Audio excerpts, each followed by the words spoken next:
Hey guys, welcome back to Review a Day. We are still in the middle of Flash Week here, and we're back to talking about Geoff Johns' run, continuing with Volume 3 of his run, Rogues. Art by Scott Kolins. If you don't like Scott Kolins' art, then you're definitely still not going to like this, though I don't know why you wouldn't like Scott Kolins' art. You're wrong.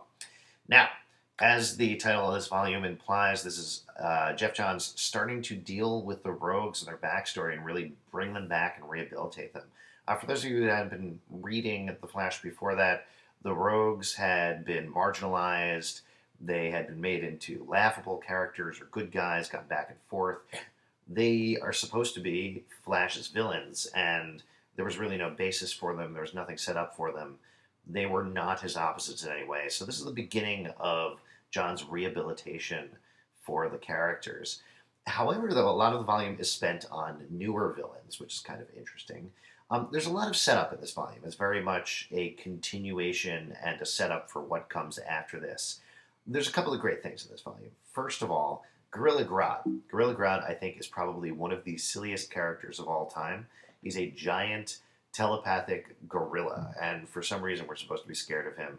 Also, the whole gorilla city concept is so ridiculous to me that there's these very, very serious, and we should take them very seriously, talking gorillas living in a city in the jungle, but they're very technologically advanced. And also, they have psychic powers. Silliest concept in the DC universe, way overdone. Every single title, for some reason, has to end up in Gorilla City. It's ridiculous.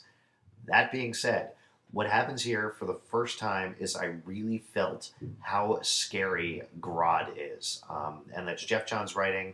It's also Scott Kolins' art. I'm going to show you a picture here that Kolins does of Gorilla Grodd, which I'm trying to center this up.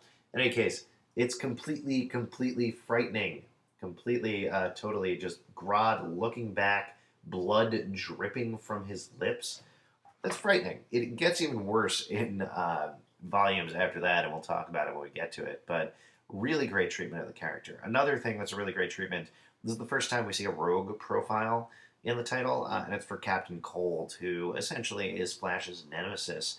Again, very sort of silly character walking around in a parka using a cold gun with silly, kind of 3D glasses on. But Geoff Johns completely makes him work, gives him a really heartbreaking backstory, complete focus on him, and sets him up as a nice antagonist for the Flash. So there's some really good stuff in this volume, really unnecessary stuff as well. Things like Tar Pit, who's an okay villain, Peekaboo, who's an okay villain.